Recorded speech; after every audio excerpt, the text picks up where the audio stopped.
Julien, c'est un garçon plein de vie. Il veut tout toucher. Tout ce qu'il a fait, il le fait à fond. Il ne tenait pas en place. Il plaît vraiment aux femmes. Il est charmant, des yeux marrons, les cheveux bruns, un regard perçant.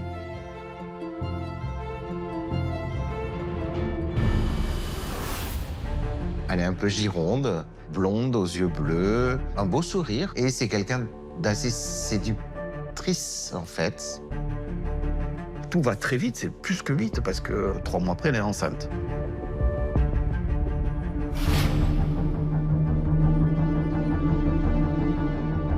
Julien a été frappé au visage. Il y a un vrai déchaînement de violence. C'est un meurtre. Le corps est maculé de sang et il a une pioche posée sur son torse. Il y a au moins 6 ou 7 coups qui ont perforé le corps. La presse les a surnommés les amants diaboliques. Qui a eu l'idée de vouloir assassiner la victime? Quel est le rôle de chacun dans cette terrible affaire? La question qui se pose, c'est que s'est-il passé entre ce vendredi 17h et le lundi matin 11h30 lorsque le corps a été retrouvé?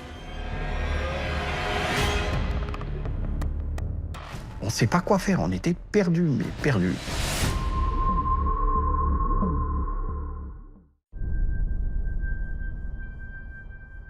Automne 2013, dans l'est de la France. Un jeune couple très amoureux se marie sous un soleil radieux. Tout semble parfait. Mais ce jour-là, personne n'aurait pu imaginer que ce bonheur allait brutalement voler en éclats quelques mois plus tard.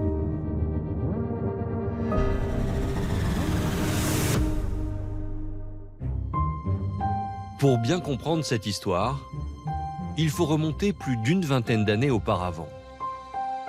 Tout commence à Martigues, dans le Midi, à une quarantaine de kilomètres de Marseille. Martigues, c'est la ville carte postale des Bouches-du-Rhône, surnommée la Venise provençale. C'est des maisons avec des façades colorées, plein de ports de pêche avec des bateaux amarrés, le soleil, les gens accueillants, l'accent chantant. Ça reste une des belles villes du sud de la France, de la Méditerranée, à côté de l'étang de Berre. C'est un très joli cadre pour grandir. C'est ici que Julien Thévenet voit le jour en 1989, au sein d'une famille nombreuse et très unie. Jean-Luc, son père, se souvient de sa joie de vivre avec beaucoup d'émotion. C'est un garçon plein de vie. Il veut tout toucher. Tout ce qu'il a fait, il le fait à fond. C'était une pile électrique. Hein. Il ne tenait pas en place. Hein. Chaque fois qu'il était assis à table, on entendait vibrer, c'était son pied. Il fallait qu'il fasse ses devoirs avec un ballon. Il était toujours en mouvement. Toujours, toujours. On le voit sur les photos, il garde ce visage un peu rond, presque encore un peu poupin. Il plaît vraiment aux femmes.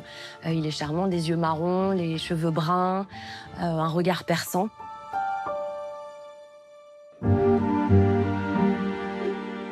Né d'un père cuisinier et d'une mère femme de ménage, Julien est issu d'un milieu relativement modeste.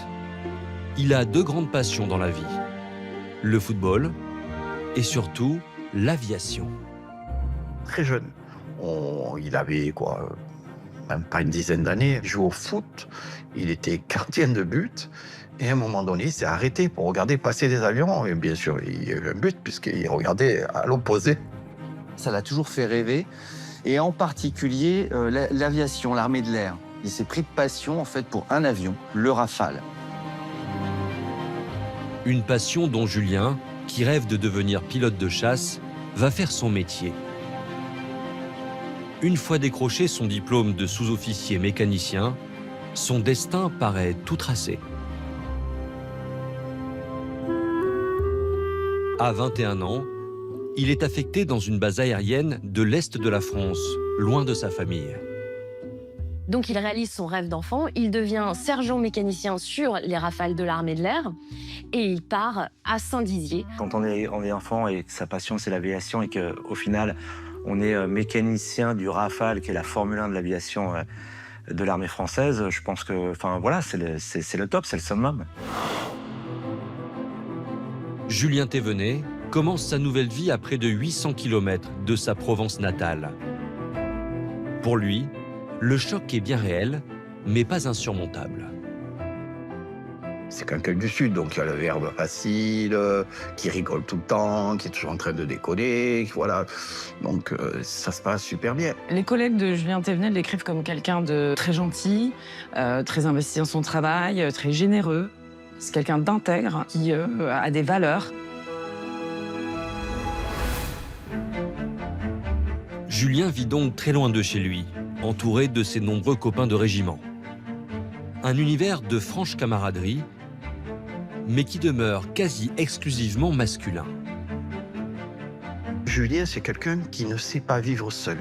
Petit, le dimanche, c'était qui c'est qui vient à la maison ce dimanche? On va où? On va avec qui? On fait quoi? Donc, très vite, il a besoin d'une relation.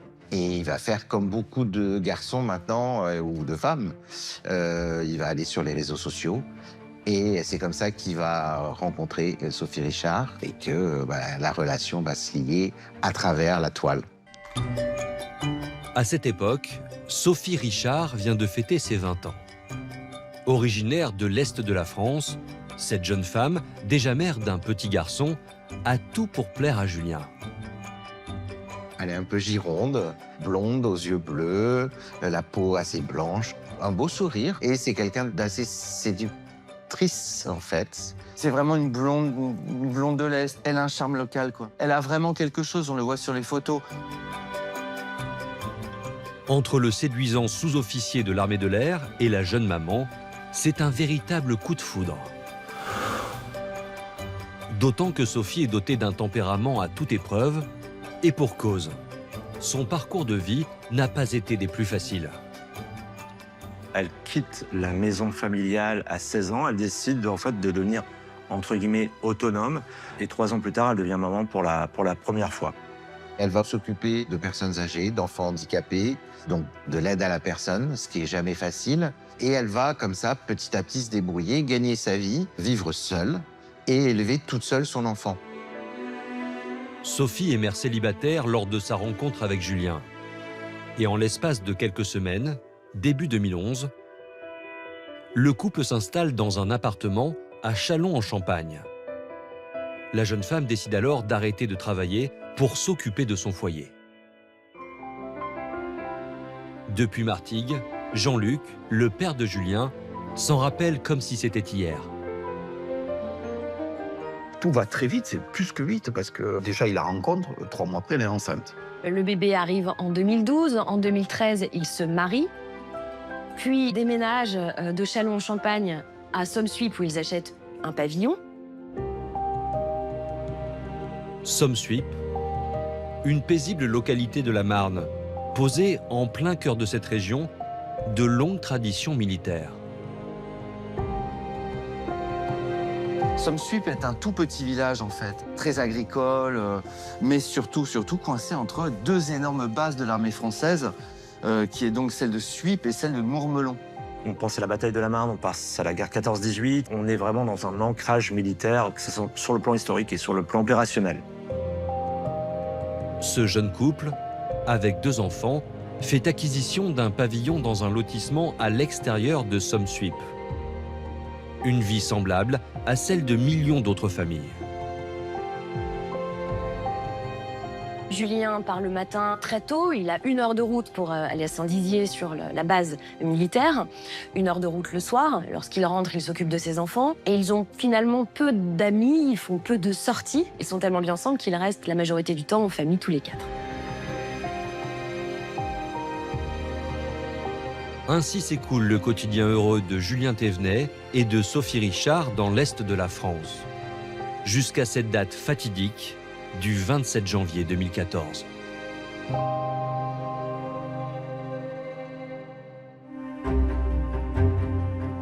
Ce fameux jour, un lundi, Sophie revient d'un week-end passé loin de Somsuip avec ses enfants.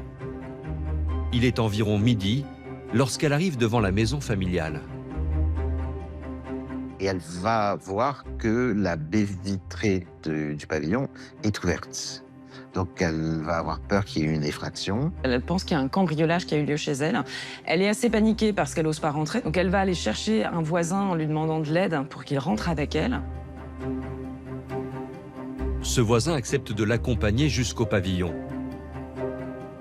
Sophie et lui comprennent vite qu'il s'est passé quelque chose de pas normal à l'intérieur.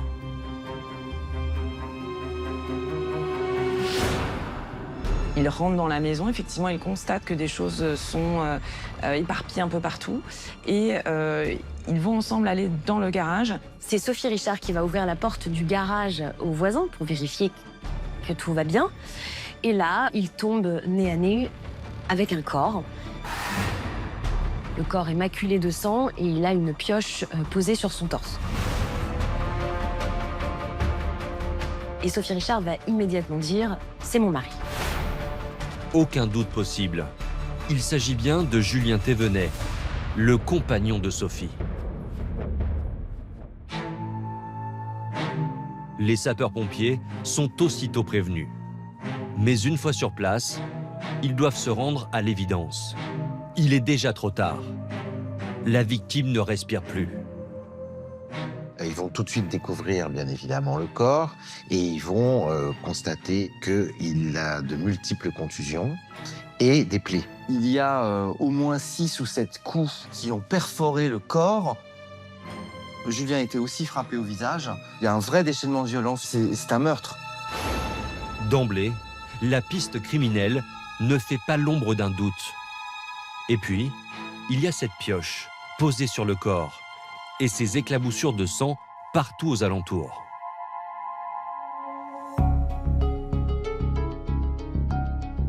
Une scène d'une extrême violence. Immédiatement, la justice confie l'enquête à la gendarmerie.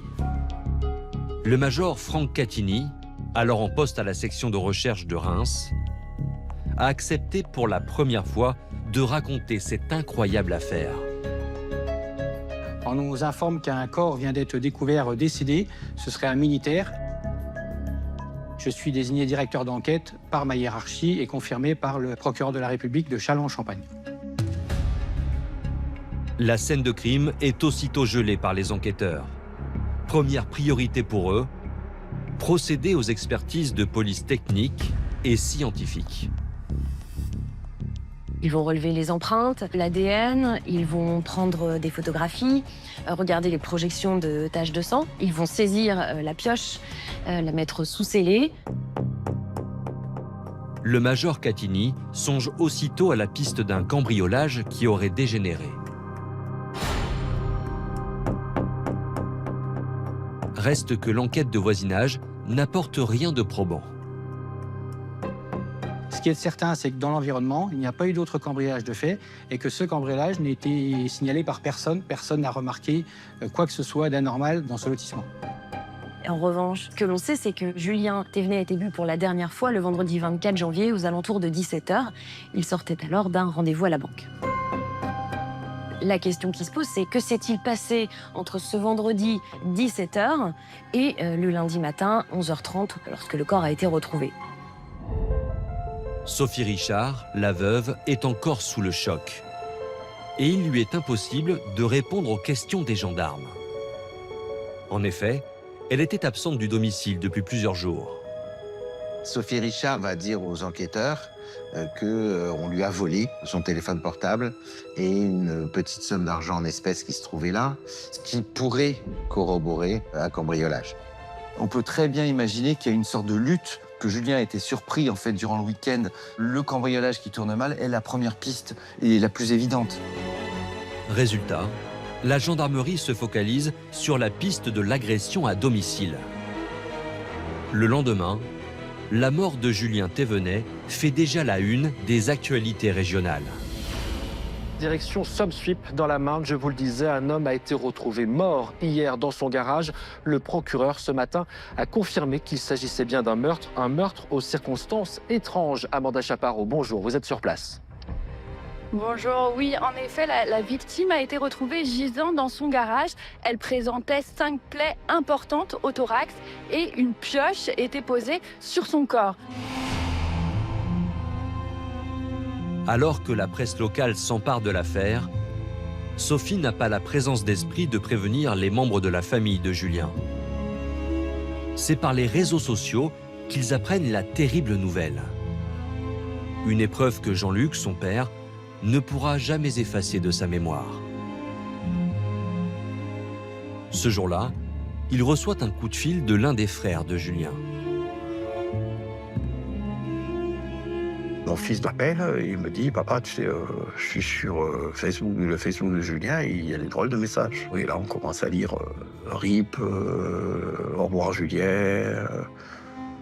Et là, c'est la grosse angoisse, quoi. Donc, je sais pas, il me traversait l'idée, je vais sur le journal local L'Union, l'Union Ardennais, et là, je vois en première page la photo de la maison de SWIP avec la police scientifique, un militaire retrouvé mort à un coup de pioche.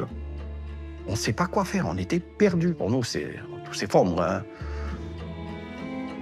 Pendant que le chagrin et l'incompréhension gagnent toute la famille de Julien, les interrogations se bousculent. Que s'est-il passé dans ce pavillon de l'Est de la France? Pourquoi ce jeune militaire a-t-il été massacré de la sorte?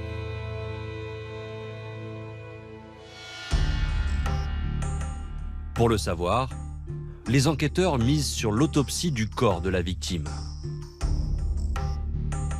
Les premières constatations du médecin légiste font état d'hématomes des deux côtés de la tête, de traces de défense au niveau de la main droite, ainsi que de plaies thoraciques. C'est 7 perforations qui sont constatées, dont une qui traverse entièrement la cage thoracique. Et dans ces 7 coups, un seul aurait été mortel, c'est celui qui touche l'artère fémorale. Un crime commis à grands coups de pioche, un déferlement de violence inouï. Pour les gendarmes, en tout cas, voilà qui ne colle pas vraiment avec le premier scénario envisagé, celui d'un cambriolage.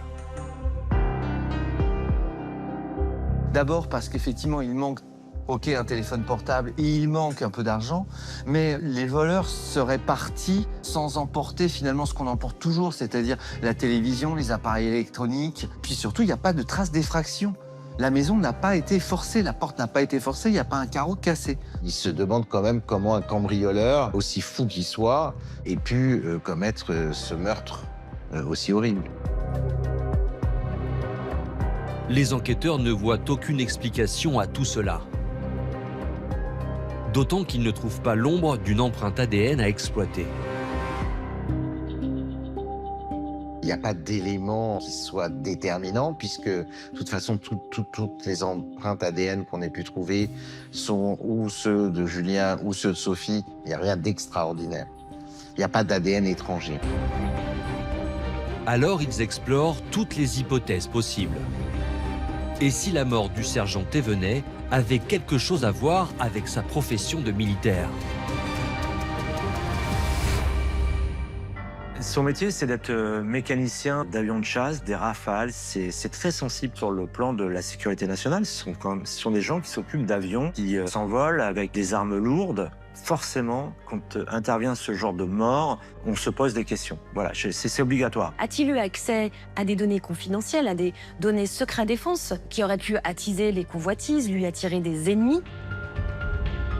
Ses chefs et ses camarades de régiment sont auditionnés. Mais tous dressent de Julien le portrait d'un sous-officier très apprécié et absolument loyal. Très vite, les gendarmes se rendent compte que non seulement Julien Thévenet était quelqu'un de discret, sympathique, même plutôt renfermé, mais surtout quelqu'un de profondément intègre. Il est mécanicien, Julien, il n'a pas de secret militaire. Il n'est pas détenteur du secret défense, en fait. Donc la piste militaire, on va fouiller un peu, mais ça ne va pas donner grand-chose, en fait. Alors que les gendarmes s'interrogent, tout s'emballe d'un seul coup. En effet, ils reçoivent le résultat des analyses toxicologiques qui vont donner une autre direction aux investigations. On va apprendre que Julien Thévenet a une dose supramédicamenteuse de zolpidem, donc c'est un somnifère. Donc il n'est pas logique de découvrir une telle quantité de somnifères dans son corps. Donc l'impression qu'on peut avoir, c'est que cet homme aurait été endormi avant d'être tué. Des somnifères à haute dose. Du côté des enquêteurs, voilà qui pourrait tout changer. La victime ne faisait l'objet d'aucune prescription médicale. Quelqu'un lui a donc forcément administré ces médicaments.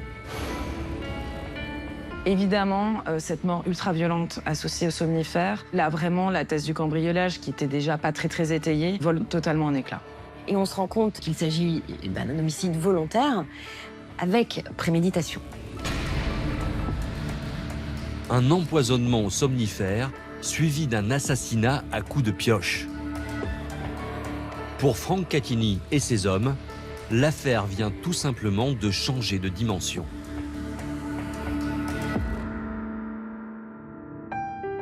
D'autant qu'en continuant d'interroger les collègues militaires de Julien Thévenet, ils font une autre avancée cruciale, une découverte des plus troublantes.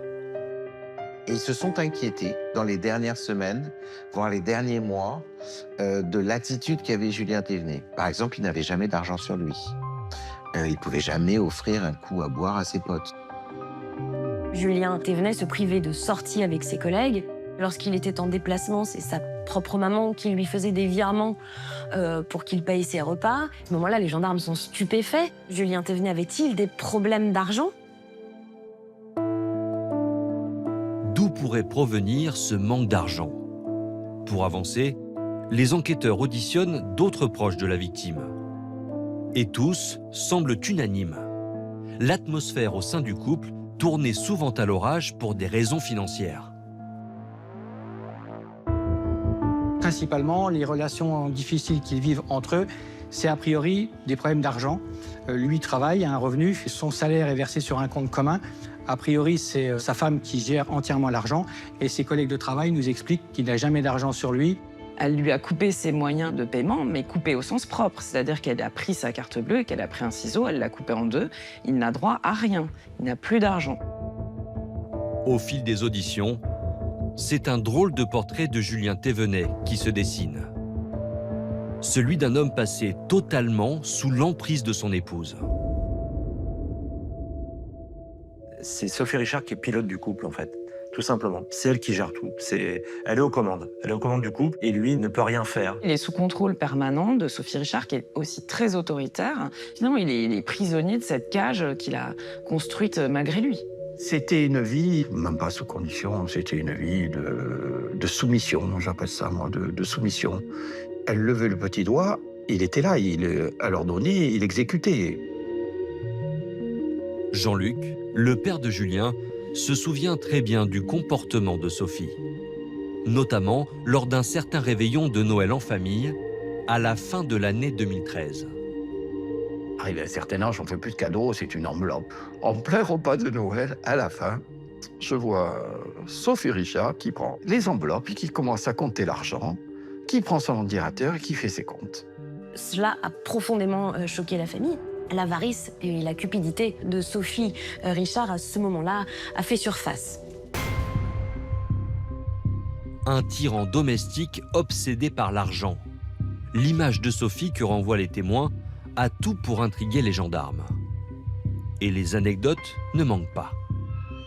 Comme lors de cette visite du couple à Martigues, chez les parents de Julien. Sophie Richard ne veut plus dépenser d'argent pour l'essence, donc elle le fait savoir. Donc les parents de Julien, pour avoir la paix, finalement, lui donnent une somme d'argent. Et Julien, évidemment, à la pompe, a du mal à arriver aux 50 piles. Il dépasse de 6 centimes. Et Sophie Richard pique une colère en hurlant qu'il a dépassé la somme octroyée. Scandale. Tu te rends compte, tu peux pas faire que 50 €. Moi, j'ai pas d'argent, j'ai pas de sac, j'ai rien. J'avais 10 centimes qui restaient dans la voiture. J'ai dit, tiens, on prend les 10 centimes, on va payer ces 50 €. Tandis que les témoins défilent, les gendarmes comprennent que les problèmes entre Sophie et Julien existaient depuis bien longtemps, y compris le jour de leur mariage. La date du mariage, qui avait été fixée bien en amont, est changée au dernier moment, de sorte que les parents de Julien Thévenet ne peuvent même pas être au mariage de leur fils. Donc, elle nous a mis dans l'impossibilité de venir. Pour moi, ça a été très douloureux. Ces images ont été filmées par des proches à l'issue de la cérémonie. Et le moins que l'on puisse dire, c'est que Julien semble sur un petit nuage, alors que Sophie, elle, paraît totalement absente. Et le mot qui revient pour décrire leur mariage, c'est mariage au rabais. c'est-à-dire qu'on a des assiettes en carton, des gobelets en plastique. Et ce qui devait être le plus beau jour de sa vie ressemble finalement à un anniversaire d'enfant. C'était même pas un mariage, c'était un pique-nique. J'en ai souffert, je n'ai jamais rien dit parce que je voulais pas le mettre mal à l'aise. Mais de savoir qu'il s'est marié dans ces conditions, mais alors ça a été quelque chose de très, très douloureux. Au fil des mois, la situation conjugale de Julien devient de plus en plus intenable. Sophie lui rend la vie impossible. Jusqu'au jour où son père, Jean-Luc, reçoit un coup de fil de son fils. Une semaine tout juste avant d'être massacré dans son garage. Le 20 au soir, il nous dit qu'il veut divorcer, hein, que lui, c'est acté, et nous, c'est pipi pourra, hein, franchement. Hein. C'est presque on sort champagne. Hein. Et le matin même, il avait été voir l'assistant social de l'armée. Et il avait demandé tous les renseignements, s'il divorçait, ce qu'il pouvait faire, machin. Et puis ensuite, il prend rendez-vous avec la banque pour l'ouverture d'un compte à lui, une semaine avant que le drame intervienne. Une fois sa famille prévenue, Julien annonce également à Sophie, son épouse, son intention de divorcer. Et visiblement, elle le prend très mal.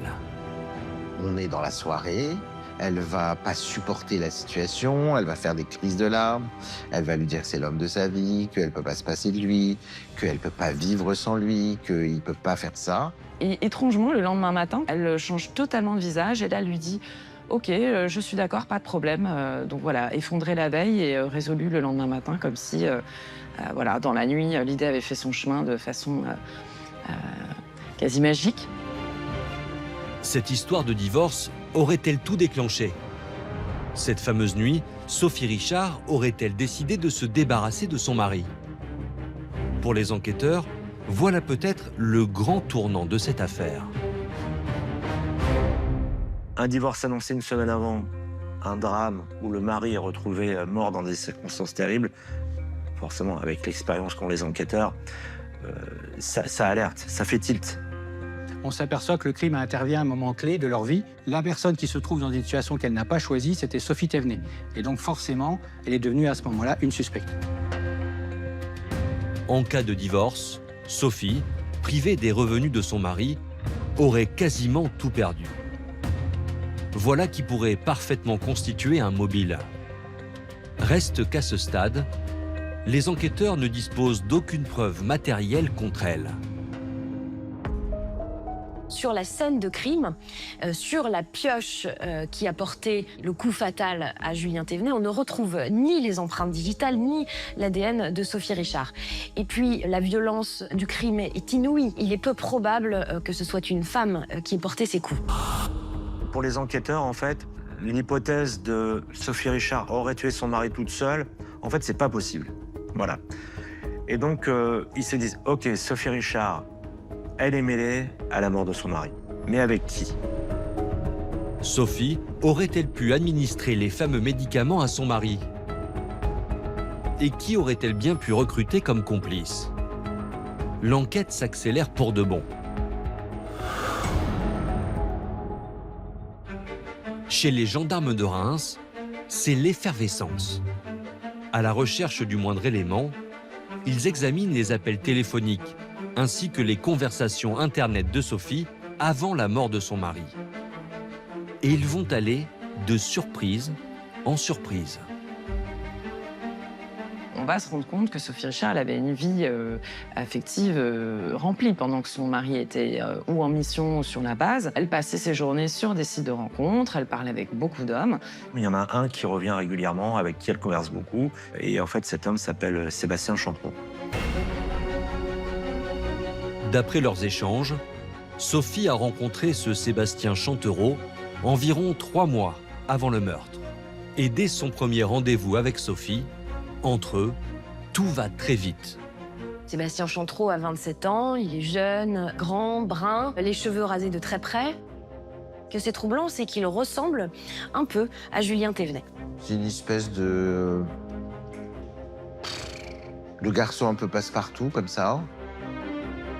Assez mince, mais assez musculeux quand même. Et moi, je dirais avec une tête mal peignée, mais avec une bonne tête. Il a une bonne tête. Aucune ambiguïté possible.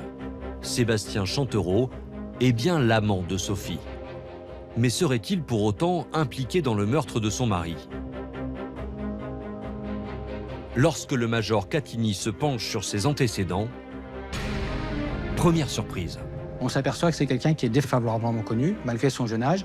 Il a commis des dégradations, des violences sur agents de la force publique qui ont tenu des blessures, des violences sur son ex-compagne. C'est un gars qui est aux portes de la délinquance, en fait. Il est condamné 2 fois pour des violences. Voilà, à un moment, il est sur une ligne de rupture, clairement.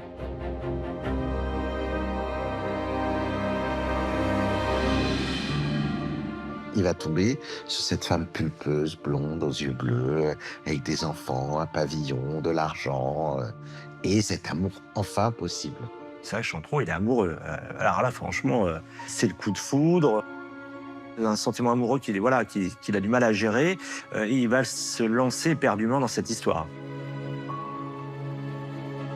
Les enquêteurs comprennent que Sébastien est très épris de la jeune épouse du militaire, au point de vivre presque au grand jour cette relation extra-conjugale.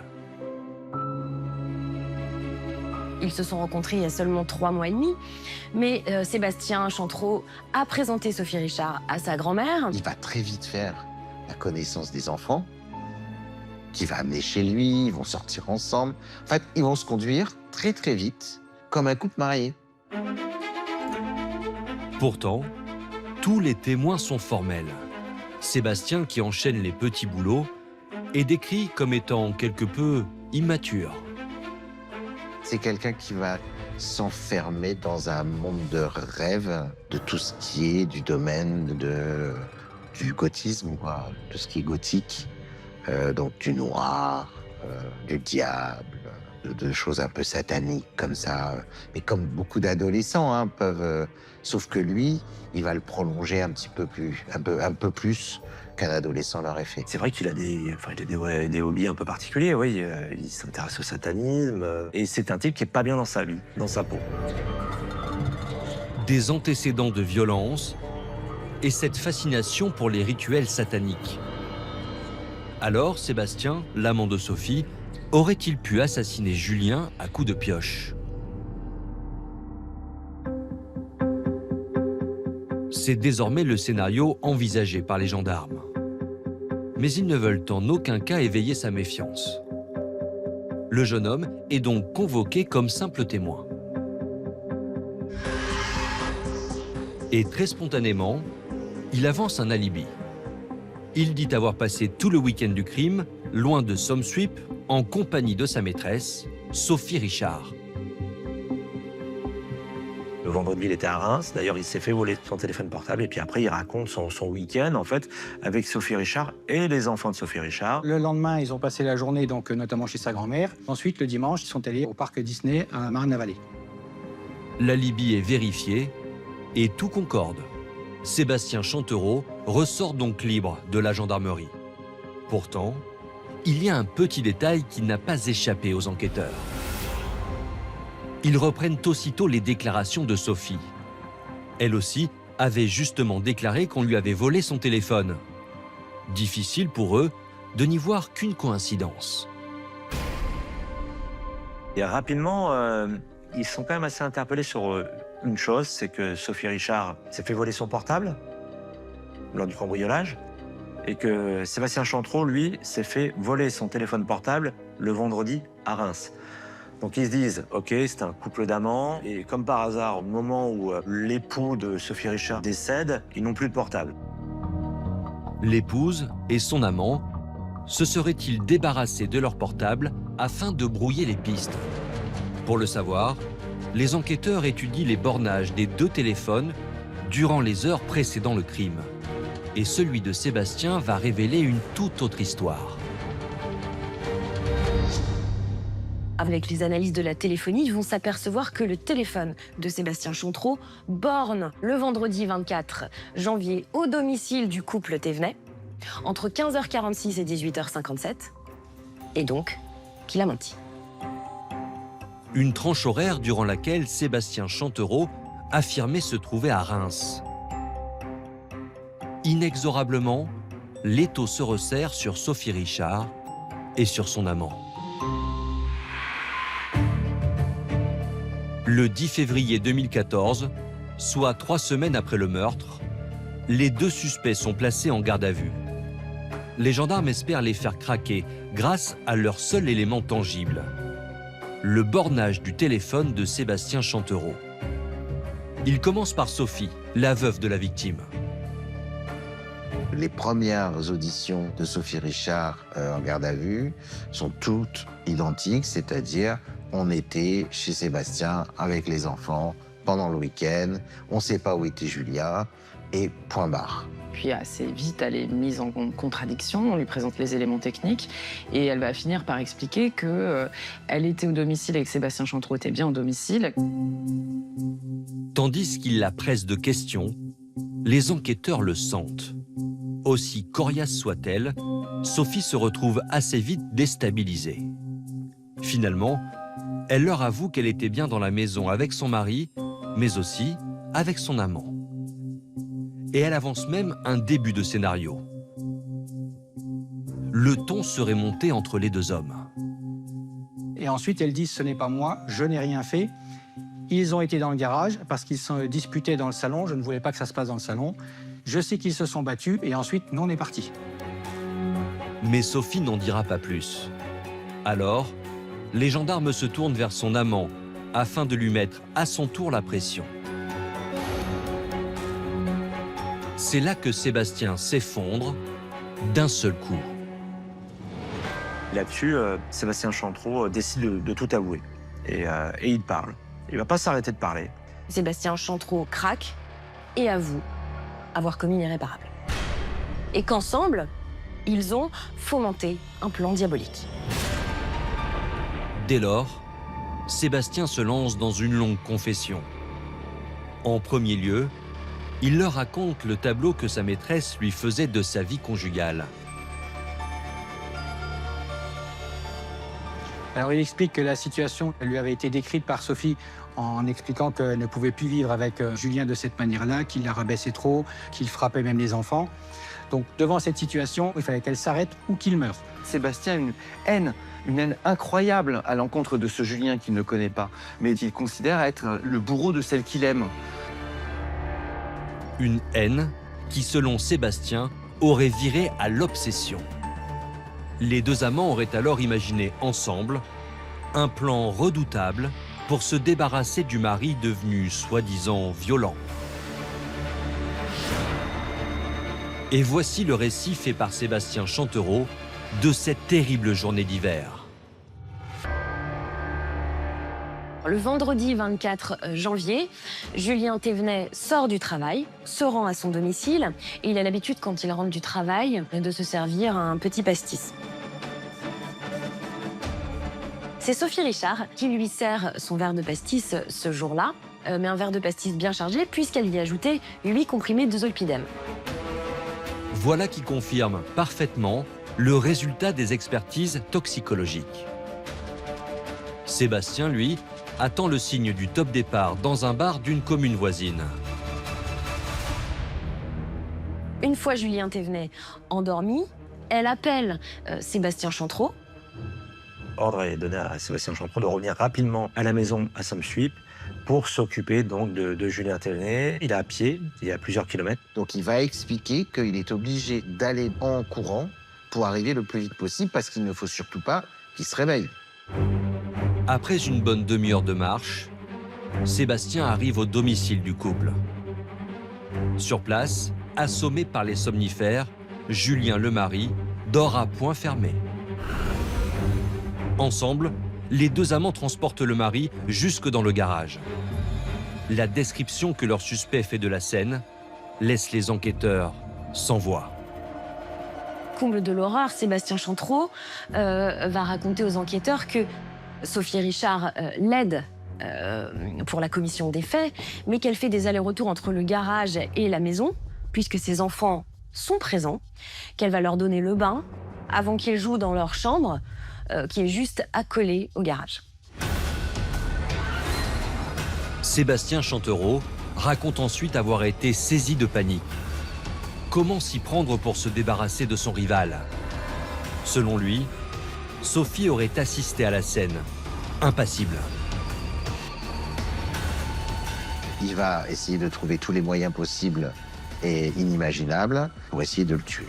Donc il va d'abord essayer de le tuer en tapant sa tête contre le sol, puis il va trouver une fourche pour essayer de le piquer.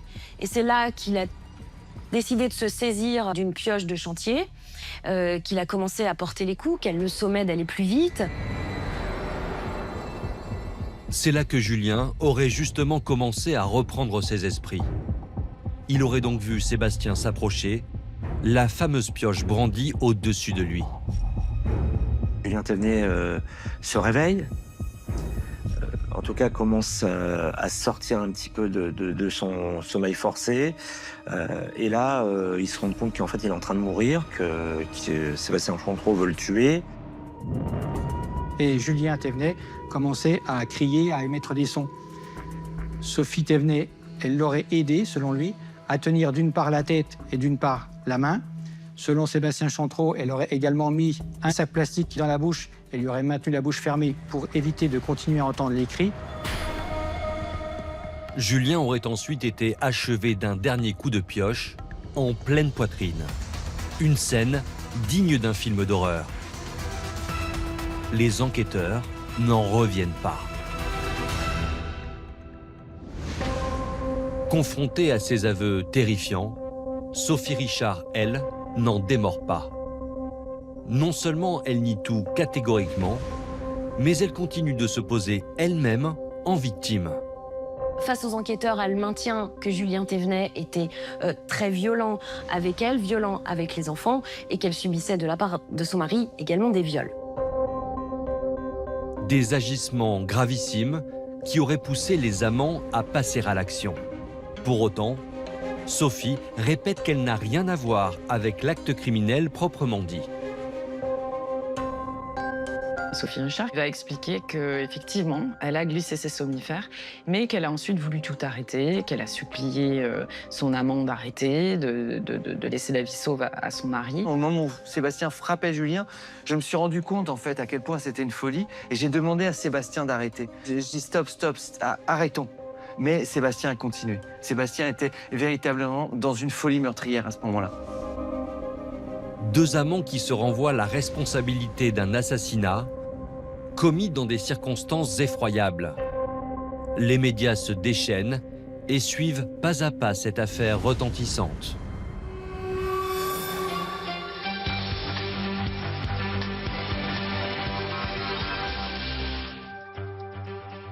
Il a fallu attendre la garde à vue pour que les amants passent aux aveux. C'est ce qu'a confirmé le procureur adjoint au tribunal de Reims. Arrêté lundi, l'épouse de la victime et son amant ont livré une version des faits plus adéquate avec l'intuition des enquêteurs quant au déroulement du crime. À l'issue de leur garde à vue, les deux suspects sont mis en examen pour assassinat et incarcérés. Alors, quel serait le vrai mobile de ce crime sordide? Pour la justice, le scénario paraît déjà limpide. Suite à la révélation par Madame Veuve Thévenet de l'intention de feu son mari d'avoir prochainement recours à une procédure de divorce, craignant les conséquences financières que cela pouvait avoir, elle a estimé qu'il pouvait être une solution que de le faire disparaître, c'est-à-dire de le tuer, ce qui caractérise la préméditation. L'onde de choc se propage jusqu'à Martigues. Mais pour la famille de Julien, pour son père Jean-Luc, ces révélations fracassantes sur Sophie ne sont pas vraiment une surprise. On sentait le coup fourré, mais pas à ce niveau-là. Franchement, on pensait qu'elle allait lui faire un entourloupe, qu'elle allait lui faire un coup fourré.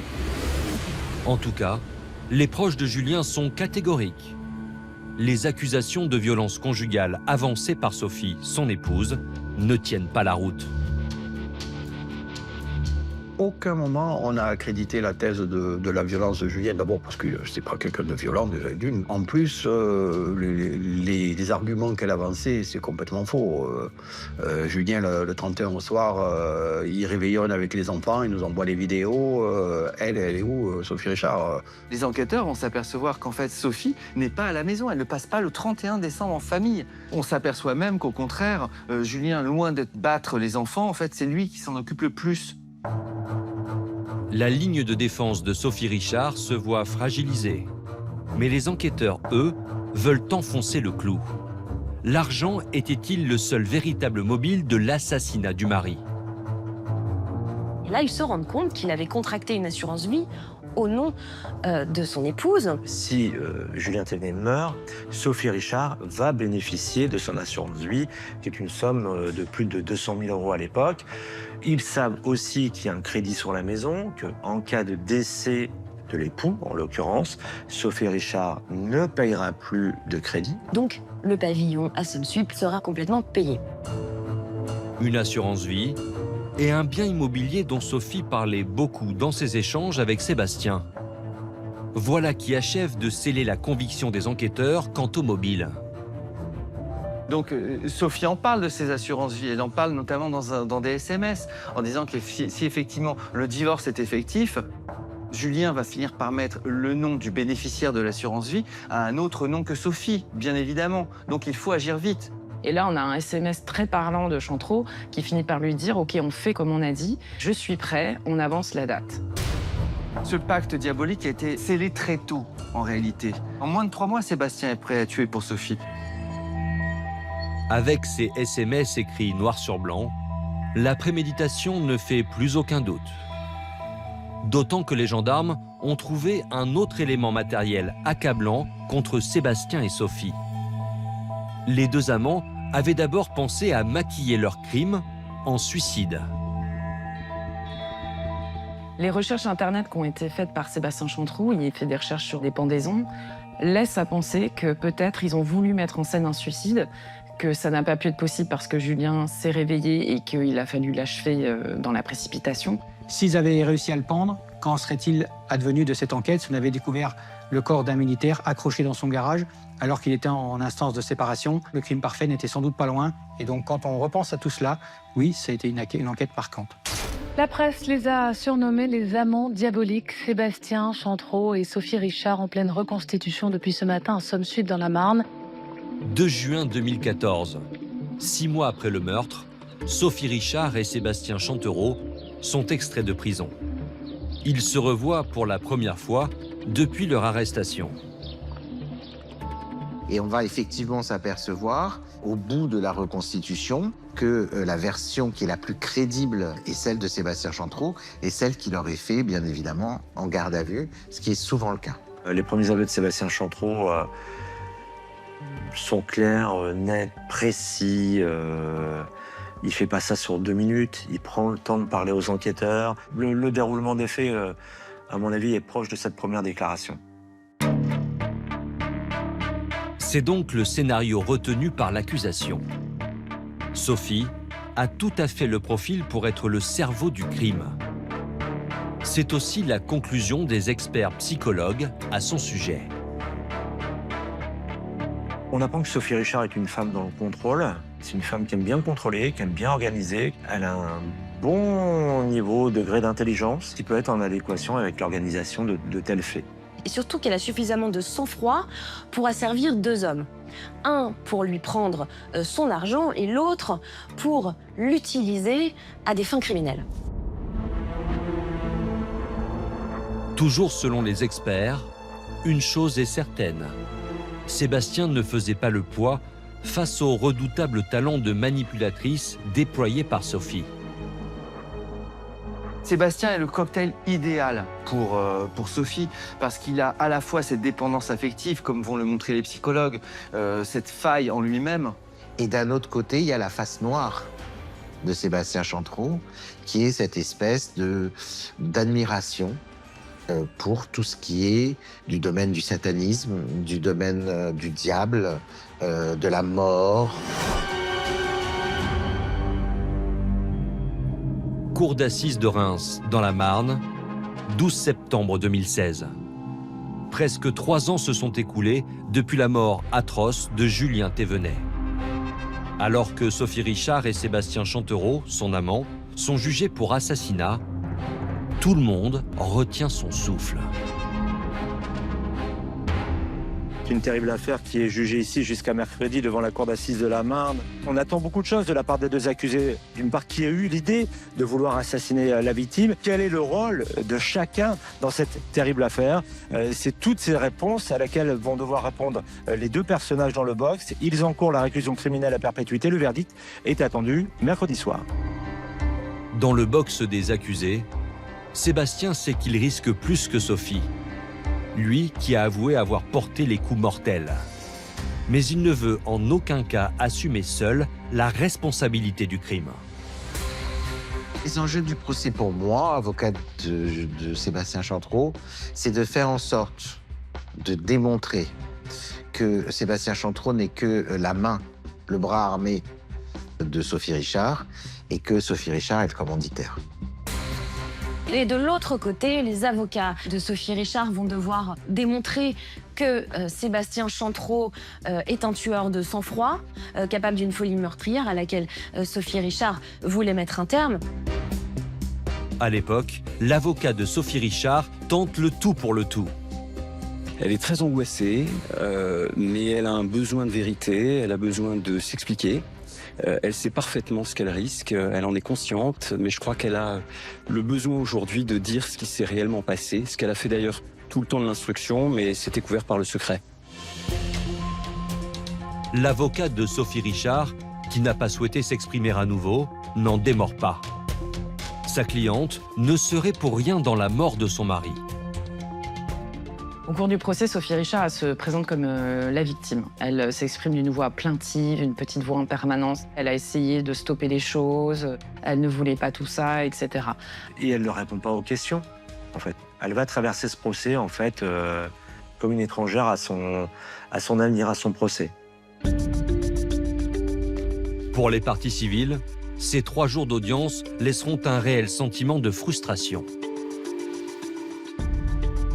C'est un vide complet. On se dit quand même, la moitié des choses n'ont pas été dites. La maltraitance de Julien, c'est dit, mais c'est très superficiel. Pas grand-chose n'est sorti de ce procès. Et finalement, les débats devant la cour d'assises n'apportent pas d'éléments de réponse. Et ce qui s'est passé dans ce huis clos, dans ce pavillon à Sommes-Suip, reste un mystère. Seuls Sophie Richard et Sébastien Chantreau savent ce qui s'est réellement passé. Au terme du délibéré, le verdict tombe et il est implacable. 30 ans de réclusion criminelle pour chacun des 2 accusés. Ce verdict signifie que Sophie Richard et Sébastien Chantreau ont des responsabilités égales et qu'ils étaient complices de A à Z. C'est un verdict qui met les amants sur le même plan de responsabilité. Si les somnifères n'avaient pas été administrés, le crime n'aurait pas pu avoir lieu. Donc sans Sophie Richard, il n'y avait pas de crime. Et si seuls les somnifères avaient été donnés, Sébastien Chantreau probablement n'aurait peut-être pas commis ces faits. Donc l'un et l'autre sont indissociables pour commettre ce crime. À l'issue de l'audience, seul Sébastien Chantreau fait appel. Mais 1 an plus tard, en 2017, il est condamné exactement à la même peine. Aujourd'hui, dans cette belle ville de Martigues, où il a grandi, bien des années ont passé depuis la disparition de Julien Thévenet. Mais les cicatrices, elles, sont toujours là. Savoir avant ce qu'il a souffert moralement, savoir que ton fils il a été malheureux, qu'il a souffert, qu'il a été brimé. Je pense que la souffrance morale a été peut-être plus dure que la souffrance physique quand il est décédé. Alors que le souvenir de Julien demeure intact, une décision de justice a redonné un peu de joie de vivre à ses parents. Ils ont pu adopter l'enfant que leur fils a eu avec Sophie. Le vrai devoir de mémoire, c'est faire que sa fille ne souffre pas de tout ça.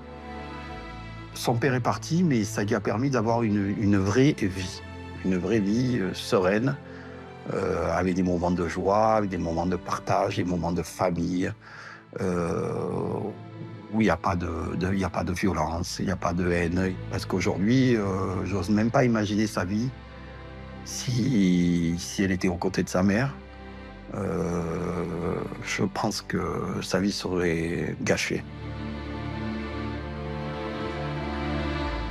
Ainsi s'achève la terrible histoire de la mort de Julien Thévenet. Toute une famille brisée par le chagrin, mais qui, aujourd'hui, reste résolument tournée vers l'avenir.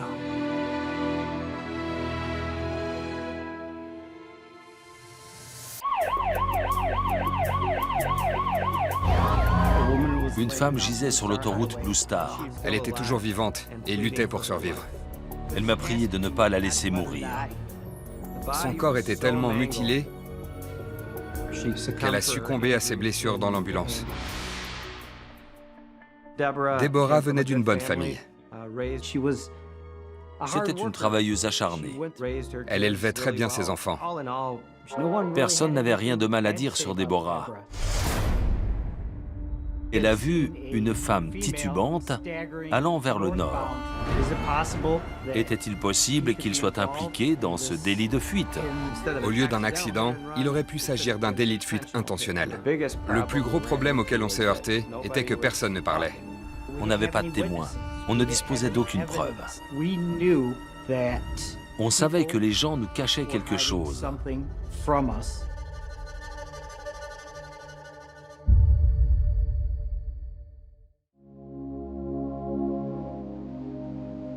Tout commence à South Haven, dans le nord-est des États-Unis.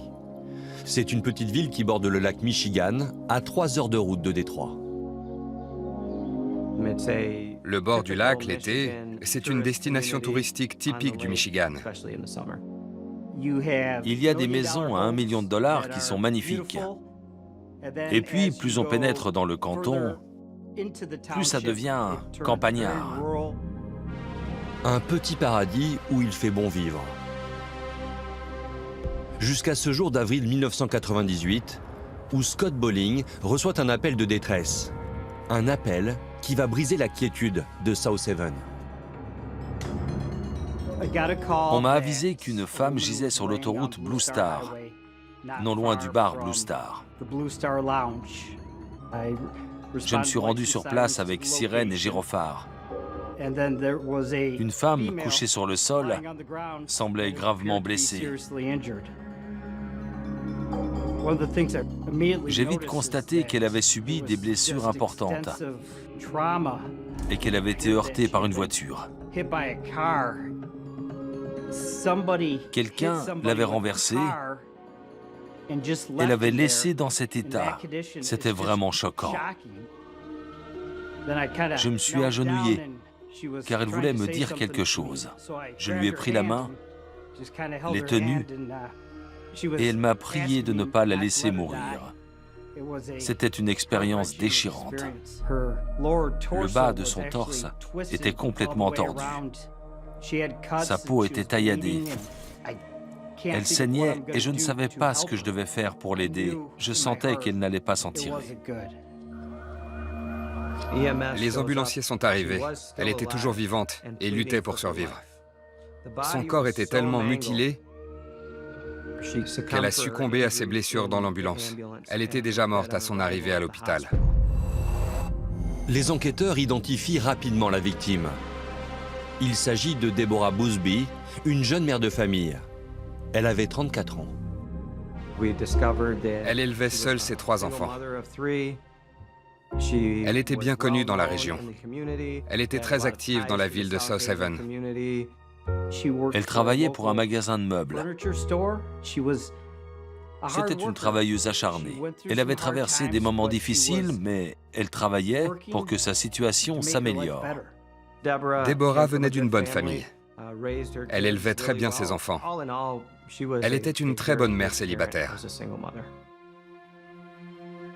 Une jeune femme courageuse et sans histoire qui vient de mourir tragiquement, renversée par un chauffard. C'est du moins la première hypothèse qui s'impose aux enquêteurs. Et comme c'est souvent le cas dans un délit de fuite, le conducteur, dans la panique, a peut-être percuté une des voitures garées à proximité de l'accident. Les enquêteurs décident d'inspecter minutieusement les lieux. Alors que je fouillais la zone, j'ai trouvé un morceau de caoutchouc qui devait provenir d'un pneu. J'ai aussi trouvé un beeper. Et au nord de l'endroit où Déborah gisait, j'ai trouvé un morceau de plastique blanc. J'ai pensé qu'il pouvait provenir d'une aile de voiture. Et j'ai cru que ça pouvait être une preuve clé. Ce morceau de plastique appartient peut-être au véhicule qui a renversé Déborah. Il faut en tout cas l'analyser au plus vite. En attendant, les enquêteurs poursuivent leurs investigations sur place. J'ai trouvé Déborah sur la chaussée, proche de l'entrée du parking du bar Blue Star. Je m'y suis rendu et j'ai parlé à l'agent de sécurité. Il a raconté qu'une femme avait couru jusqu'au bar parce que quelqu'un avait été renversé. L'agent de sécurité lui avait crié d'appeler les secours et avait ensuite trouvé Déborah étendue sur la chaussée. Le chauffard, lui, avait déjà pris la fuite. Impossible de l'identifier. Mais le lieu de l'accident se trouve à quelques mètres de ce bar bien connu dans la région. Une première piste peut-être pour les enquêteurs. Au bar Blue Star, les gens ont l'habitude de boire avec excès. Il m'a donc semblé logique que notre suspect soit potentiellement un des clients du bar. Au fil des ans, le Blue Star a acquis la réputation d'attirer des gens un peu louches. Chaque week-end, immanquablement, que ce soit le vendredi ou le samedi soir, on nous appelait pour une bagarre, des coups de feu ou des agressions au couteau. Que faisait Déborah, cette jeune mère de famille irréprochable, près de ce bar si mal famé? Les enquêteurs décident d'interroger ses proches pour retracer ces dernières 24 heures.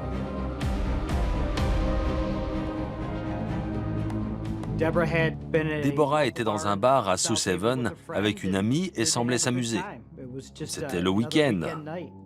Puis elle a décidé de quitter son amie et de prendre un taxi pour se rendre au Blue Star. Selon les témoignages récoltés, Déborah serait arrivée au Blue Star entre 23h et 23h30 pour en repartir vers 2h du matin. La jeune femme qui n'avait pas de voiture serait rentrée chez elle à pied ou en stop. Pour les enquêteurs, c'est là, sur le trajet, que Déborah, peut-être ivre et titubante, aurait été fauchée. Un scénario rapidement confirmé par les premières conclusions de l'autopsie. Mais ce n'est pas tout.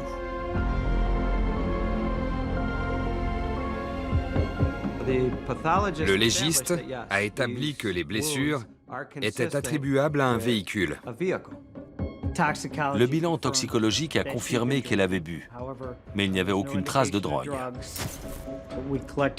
Les vêtements de la victime ont été examinés pour trouver d'éventuels indices.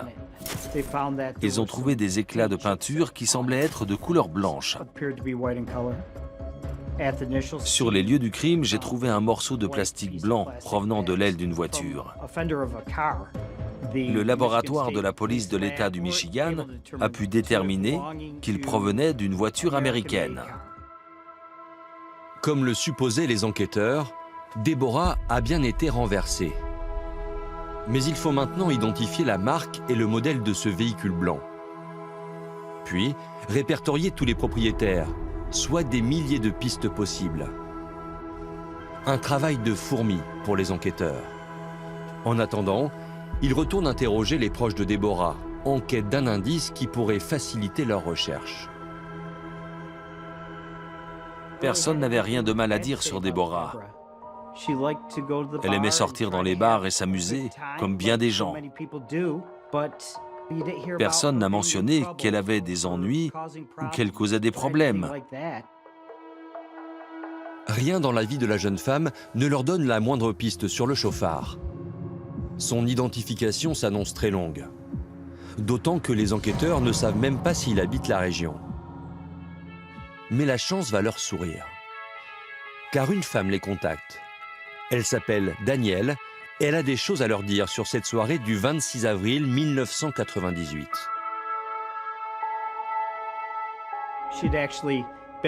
Elle circulait sur l'autoroute Blue Star vers 2h30 du matin. Et elle a vu une femme titubante allant vers le nord. Elle est passée à côté d'elle, a parcouru environ 400 mètres, puis elle a fait demi-tour pour lui venir en aide. En revenant, elle a vu que la femme avait été renversée et qu'elle gisait sur la route. Elle raconte aux enquêteurs qu'elle a ensuite couru demander de l'aide dans ce bar situé à proximité. Là, elle a vu 2 voitures partir en trombe. Elle se rappelait avoir vu une voiture blanche quitter le parking du bar. Mais sans voir qui était au volant. Le deuxième conducteur, en revanche, elle pense l'avoir reconnu. Ce qu'elle révèle alors aux policiers va faire basculer l'enquête. Elle croyait avoir vu Tisha Holling au volant, quittant le bar. Les enquêteurs ont enfin une piste. Ils convoquent immédiatement cette jeune femme pour l'interroger. Tisha Holling nous a avoué qu'elle était là ce soir-là. Elle a dit qu'elle avait vu Deborah Boothby sur le parking et que Deborah parlait à un homme. Mais c'est tout ce qu'elle a pu voir. Elle a dit avoir ensuite quitté le bar pour aller retrouver quelqu'un. Qui est cet homme? Selon Tisha Holling, il se disputait avec Deborah. A-t-il quelque chose à voir avec sa mort? Que s'est-il passé au cours de cette dernière soirée au Blue Star? C'est ce que veulent savoir les enquêteurs. J'ai appris que Deborah s'était querellée avec Ivory Shaver. Ivory Shaver était un ancien petit ami de Deborah Boothby. Au dire des autres membres des forces de l'ordre, Ivory Shaver avait la réputation d'être violent et de fréquenter des gens peu recommandables. Comme, selon des témoins, il s'était disputé avec Deborah Boothby au bar, j'ai jugé nécessaire de lui parler. J'ai réussi à le tracer. Quand je lui ai dit que Deborah était morte, il m'a répondu que c'était triste. J'ai trouvé que cette formulation, c'est triste, était quelque peu inhabituelle, considérant qu'il avait entretenu une relation avec elle. Je lui ai demandé s'il se trouvait au bar Blue Star et il a dit qu'il y était. On lui a demandé ce qui s'était passé dans le bar. Ivory raconte qu'il était avec sa nouvelle petite amie Chevy et son neveu Scotty. Et que tout à coup, Deborah s'était approchée de lui et avait fait une crise de jalousie. Ivory Shaver se souvient que Deborah Boothby était là. Elle l'a pris à partie parce qu'il était avec une autre femme. Elle a fait une scène et a essayé de provoquer une dispute. Deborah a jeté sa boisson sur lui et il y a eu une petite dispute. Scotty Shaver s'est interposé, puis ils ont fait appel à un employé du bar pour la faire sortir de la salle. Les hommes de la sécurité ont sorti Deborah. Ils l'ont emmenée sur le parking du bar et l'ont priée de partir. Et il a dit qu'elle était partie. C'est la dernière fois qu'il l'a vue. Selon Ivory, il n'aurait donc rien à voir avec la mort de Deborah. Mais cette scène de jalousie intrigue les enquêteurs. Tisha Holling affirme avoir vu Deborah se disputer avec un homme sur le parking du bar. Et si c'était Ivory? Et s'il avait menti? Ivory a dit aux enquêteurs qu'il est parti en voiture avec sa petite amie Chevy Gill et qu'ils sont rentrés chez Chevy à South Haven après la fermeture du bar. Ivory aurait donc quitté le Blue Star avec sa copine vers 2 h du matin. Cette information fait tilt dans la tête des enquêteurs. Était-il possible qu'il soit impliqué dans ce délit de fuite? En effet, Daniel, leur témoin principal, a déclaré avoir vu Deborah sur l'autoroute vers 2 h 30 du matin. Quand Ivory quitte le bar et prend la route, Deborah est donc encore vivante. Et si c'était lui qui l'avait percutée? L'hypothèse est séduisante. Seul hic, Ivory a précisé qu'il avait pris la voiture de Chevy. Or, elle est de couleur sombre. Rien à voir avec les traces blanches retrouvées sur les vêtements de Deborah. Malgré tout, Les enquêteurs sont persuadés qu'Ivory ne leur a pas tout dit. D'autant que l'homme a une réputation douteuse. On avait tous l'intuition qu'ils étaient impliqués dans cette affaire, mais on n'avait aucun témoin. On ne disposait d'aucune information qui aurait pu indiquer qu'Ivory Shaver était impliqué, mis à part la dispute dans le bar. Ce 26 avril 1998, comme tous les soirs, le Blue Star était bondé. Quelqu'un a forcément vu ou entendu quelque chose. Les enquêteurs décident d'auditionner tous les clients et le personnel du bar présent ce soir-là. Il y avait des centaines de clients. Malgré cette foule, personne n'a transmis d'informations aux forces de l'ordre. On savait que les gens nous cachaient quelque chose. Deborah Bousby vivait dans la région. Elle avait des amis qui fréquentaient le bar. Le plus gros problème auquel on s'est heurté était que personne ne parlait. On a senti beaucoup de résistance. Bon nombre des clients du Blue Star ne voulaient pas coopérer avec les forces de l'ordre. Leur lien avec les gens qu'ils fréquentaient était beaucoup plus fort que leur lien avec les forces de l'ordre. Les enquêteurs sentent qu'ils tiennent une piste sérieuse, mais pour l'instant, impossible de délier les langues. Seul indice solide dans cette affaire, ce morceau de plastique blanc et ses traces retrouvées sur les vêtements de Deborah. Et c'est sur ce point qu'un appel anonyme va relancer l'enquête. L'homme au bout du fil a l'air bien renseigné. Il indique que la petite amie de Scotty, le neveu d'Ivory, a justement une voiture blanche. Cette jeune femme s'appelle Adrienne Burnett. On a appris qu'Adrienne Burnett était au bar Blue Star ce soir-là. Si c'est elle qui a percuté Deborah, les enquêteurs devraient vite le savoir. Ils se rendent à son domicile où ils trouvent la fameuse voiture blanche. Et ce qu'ils découvrent renforce leurs soupçons.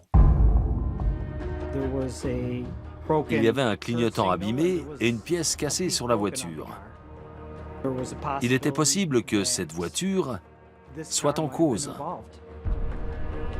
On a rédigé un mandat de perquisition afin de pouvoir confisquer la voiture pour l'inspecter. Des échantillons sont prélevés sur le véhicule pour être comparés aux indices récoltés. Et cela correspond. Pourtant, les enquêteurs se heurtent vite à un mur. Malheureusement, ils n'ont pas trouvé d'ADN ou de sang de Deborah Bousby. Sans l'ADN de la victime, impossible d'incriminer Adrienne Burnett. Les enquêteurs n'ont plus aucune piste. Et pendant des années, ils vont tenter d'identifier le chauffard qui a renversé Deborah. Sans résultat. L'affaire tombe peu à peu dans l'oubli. Nous sommes en 2007. Voilà 9 ans que Deborah est morte. Un nouveau chef de la police vient de prendre ses fonctions à South Haven. Et il décide de rouvrir l'enquête. On devait repartir de zéro. On avait peut-être examiné les faits sous un mauvais angle. On allait parler à toutes les personnes dont le nom est au dossier. Qu'avez-vous vu? Avec qui étiez-vous ce soir-là? Pour les enquêteurs, retour donc là où tout semble avoir commencé ce 26 avril 1998, le Blue Star. Ils convoquent à nouveau tous ceux présents cette nuit-là. Et cette fois-ci, ils comptent bien pouvoir enfin les faire parler. Les années ont passé et certains maintenant semblent prêts à coopérer. Une serveuse en service le 26 avril livre aux enquêteurs quelques détails sur la soirée. Elle raconte que la dispute entre Deborah et Ivory s'est en fait poursuivie dehors après la fermeture du bar.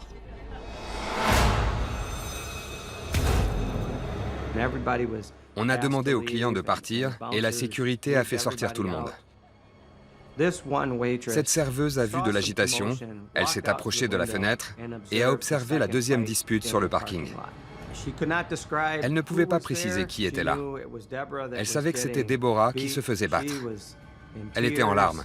Elle semblait vraiment très affectée et elle nous a dit « J'ai vu un cercle se former autour d'elle et elle se faisait tabasser ». Selon les déclarations de la serveuse, Deborah aurait subi un véritable passage à tabac. mais elle n'en dira pas plus sur l'identité des protagonistes. Pour les enquêteurs, il paraît de plus en plus clair que Deborah a été assassinée, et pas seulement renversée par une voiture. Il pourrait y avoir eu préméditation en raison de la violence de la deuxième dispute à l'extérieur du bar. Deborah aurait-elle succombé sous les coups de ses agresseurs? Une hypothèse bientôt confirmée par un nouveau médecin légiste.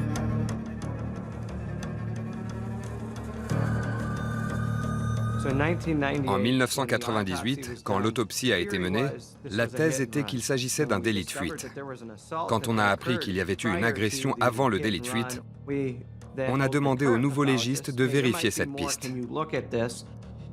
Ils ont effectué une seconde analyse de l'autopsie initiale. Et ces conclusions confirment l'intuition des enquêteurs. Selon lui, le corps de Deborah présente de nombreuses contusions qui pourraient être compatibles avec une agression. L'enquête vient de prendre un nouveau tournant. Au lieu d'un accident, il aurait pu s'agir d'un délit de fuite intentionnel. Fort de ce nouvel élément, les enquêteurs retournent interroger les clients du Blue Star. Et parmi eux, soudain, une femme craque. Elle s'appelle Eugenia. Eugenia s'est mise à pleurer et a dit « Je n'endors plus, ça me pèse. Voilà ce que j'ai vu. » Elle a vu Deborah Busby se faire gifler dans le bar par Scotty Shaver. Les videurs ont fait sortir Deborah du bar et l'ont emmenée sur le parking en la priant de partir. Plusieurs témoins à l'extérieur lui ont dit « Allez, tu es ivre, rentre chez toi. » Une amie d'Eugenia a proposé à Deborah de la raccompagner. Elle a refusé. Eugenia raconte aux enquêteurs qu'à ce moment-là, Ivory, l'ex-petite amie de Deborah, est sorti du bar lui aussi, visiblement très en colère. Suivi de près par Chevy, sa petite amie, Scotty, son neveu, et une troisième personne, un certain Ed Foster, un dealer qui a ensuite mis la pression à tout le monde pour faire barrage à l'enquête. Eugenia était l'un des nombreux témoins qui ont été menacés par Ed Foster pour qu'il se taise et qui ont reçu un rappel lorsque le dossier a été rouvert. Mais 10 ans après les faits, la jeune femme n'a plus peur et elle est prête à tout raconter. Elle explique que sur le parking, la dispute dégénère. Deborah a été poussée au sol. Scotty, Ivory, Chevy et Ed Foster ont commencé à lui donner des coups de pied et des coups de poing. Deborah s'est relevée et elle a été à nouveau jetée au sol. À un moment donné, Scotty Shaver l'a frappée à plusieurs reprises, comme plusieurs autres personnes dans la foule. Eugenia les a décrits comme des pitbulls se battant pour un os.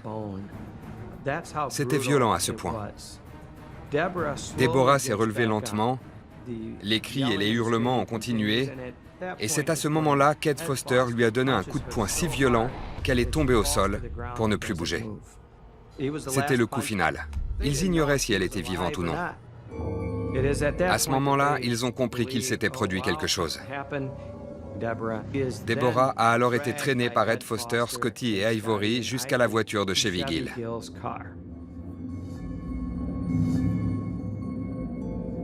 Eugenia raconte ensuite que Ivory et Scotty obligent Deborah à monter dans la voiture de Chevy. Puis, très vite, ils quittent le Blue Star suivis par Scotty et Adrienne dans un deuxième véhicule. Suite à ces révélations, Ivory fait maintenant figure de suspect numéro 1 pour les enquêteurs. Ils décident de l'interroger à nouveau. Je trouve pas le repos. Je songe à ce qui est arrivé à Debbie ce soir-là. Elle me manque, vous savez. Ivory persiste à nier toute implication dans la mort de Deborah. Les enquêteurs auront peut-être plus de résultats avec son neveu, Scotty. Selon Eugenia, il aurait aussi participé au passage à tabac de Deborah. Mais là encore, il se heurte à un mur. Scotty nous a dit qu'il n'avait pas été témoin d'une bagarre sur le parking. Après la fermeture du bar, il était monté dans la voiture avec Adrienne Burnett et ils étaient rentrés chez eux. Face aux dénégations d'Ivory et Scotty, les enquêteurs n'ont plus qu'une carte à jouer, Adrienne. C'est elle qui possède une voiture blanche. Le seul indice dans cette affaire est un élément de poids pour la forcer à parler. Quand on lui a dit pourquoi on venait la voir, son comportement a changé. On aurait cru qu'elle venait de voir un fantôme. On savait qu'Adrienne nous cachait quelque chose. Au départ, Adrienne ne nous a pas fourni beaucoup d'informations. Mais d'après son comportement, on sentait qu'elle en savait plus. On a donc commencé à la questionner sur la voiture. Il y avait un clignotant manquant et des dommages sur la voiture. On l'a ensuite questionnée sur ce qui s'était passé ce soir-là. Et là, elle a flanché. Elle a décrit la dispute dans le bar. Elle nous a ensuite décrit la bagarre à l'extérieur, sur le parking. Et qu'est-ce qui s'est passé? Elle a tenté de se défendre. Elle a bien réussi au début. Elle a tenu pendant 1 minute. Mais face à autant de monde, ce n'était pas facile. Ils la frappaient tous en même temps? Oui. Mais qui dans ce groupe a porté le coup fatal à Deborah? C'est ce que les enquêteurs veulent maintenant savoir. Elle raconte qu'Ed Foster a frappé Deborah Boosby. Tout le monde a alors cru qu'elle était assommée, et ils l'ont traînée jusqu'à la voiture de Chevy Gill. Deborah s'est réveillée et leur a crié de ne pas l'emmener, de la laisser tranquille, de la laisser partir. Ils l'ont mise dans la voiture de Chevy. Qui ça? Ivory et Scotty. De quelle manière? Ils l'ont poussée dans la voiture. Elle essayait de se débattre? Oui. Ed Foster et Ivory Shaver sont montés sur la banquette arrière avec Deborah. Chevy Gill et Ivory Shaver, ainsi qu'Ed Foster, quittent ensuite le parking. Adrienne Burnett monte dans sa voiture avec Scotty Shaver, qui lui ordonne de suivre la voiture de Chevy. Je pense qu'ils ont réalisé que... Oh, on pourrait avoir des ennuis pour ça. Quelqu'un pourrait parler. Et c'est pourquoi ils l'ont emmené ailleurs. Adrienne explique aux enquêteurs qu'ils ont roulé quelques minutes sur l'autoroute avant de s'arrêter dans un parc. C'est là ensuite que tout se serait passé. Une fois arrivés dans l'impasse, ils se sont garés au bout. Scotty est descendu de la voiture. Ils ont sorti Deborah Boosby de la voiture et les hommes ont continué de la frapper. Elle criait. Est-ce qu'elle semblait effrayée? Oui. À ce moment-là, elle essayait de se défendre, mais ils ont repris le dessus sur elle. Chevy l'a étranglée. Scotty est venu la frapper. Ivory aussi. Scotty l'a frappée une dernière fois et elle est tombée. Après ce dernier coup de poing de Scotty, elle s'est écroulée et elle n'a plus bougé. À cet instant, ils l'ont crue morte. Ils l'avaient tellement battue qu'ils ont cru l'avoir tuée. Ils devaient cacher leur crime. Chevy hurlait. Qu'est-ce qu'on va faire d'elle? Tout le monde l'a vue. Mettons-la dans la voiture. On ne peut pas la laisser là. Ivory Shaver et Ed Foster ont remis Deborah Boosby dans la voiture. Ils ont quitté le parc de Covert et sont retournés au bar Blue Star, suivis par Scotty Shaver et Adrienne Burnett. Selon Adrienne, Ivory avait un plan pour achever Deborah et maquiller sa mort en accident de la route. Ivory a quitté le siège du conducteur et il a aidé Chevy à la sortir de la voiture. Ivory a dit « Écoute bien, voilà ce qu'on va faire. On va passer sur son corps avec les 2 voitures pour simuler un accident. » Il s'est remis au volant. Chevy est monté du côté passager. Il a fait marche arrière et lui a roulé dessus. Puis il a roulé dessus en marche avant. Donc il l'a écrasée en reculant et a roulé dessus en repartant. Oui. Mais ce n'est pas fini, car Deborah est toujours en vie. Scotty a alors demandé à Adrienne Burnett de rouler sur le corps pour s'assurer de sa mort. Scotty a dit « Écrase-la ». C'est donc ce que j'ai fait. Vous vous êtes arrêté après les faits? Je voulais m'arrêter, mais Scotty a dit « Continue de rouler ». Adrienne Burnett est rentrée chez elle. En arrivant, Scotty Shaver lui a dit « Tu ferais mieux de te taire ou ça pourrait t'arriver. » Qu'est-ce que vous en avez pensé? Ça m'a fait peur. Avec ce qu'il venait de faire, qui pouvait dire ce qu'il aurait pu me faire? Et donc, pendant près de 10 ans, Adrienne Burnett a vécu dans la crainte d'être la prochaine victime et de devoir subir ce que Deborah Boothby a enduré. Pourtant, face aux enquêteurs, elle finit par craquer. Son terrible secret était devenu trop lourd à porter. Pour elle, c'était presque un soulagement de dévoiler toutes ces informations après 10 ans de silence. Ce qu'ils ont fait à Deborah Boothby était effroyable. Je crois que c'est le crime le plus brutal sur lequel j'ai eu à enquêter. En 2011, Ivory, Chevy, Scotty et Ed sont condamnés à la prison à vie sans possibilité de libération. Parce qu'elle a avoué l'assassinat, Adrienne, elle, est condamnée à 20 ans de prison. Ce qui est difficile à supporter, c'est que Deborah Boothby n'est plus là. Ses enfants n'ont plus de mère. Deborah a très bien élevé ses enfants. Certains d'entre eux travaillent aujourd'hui dans les forces de l'ordre. Elle était une mère exemplaire.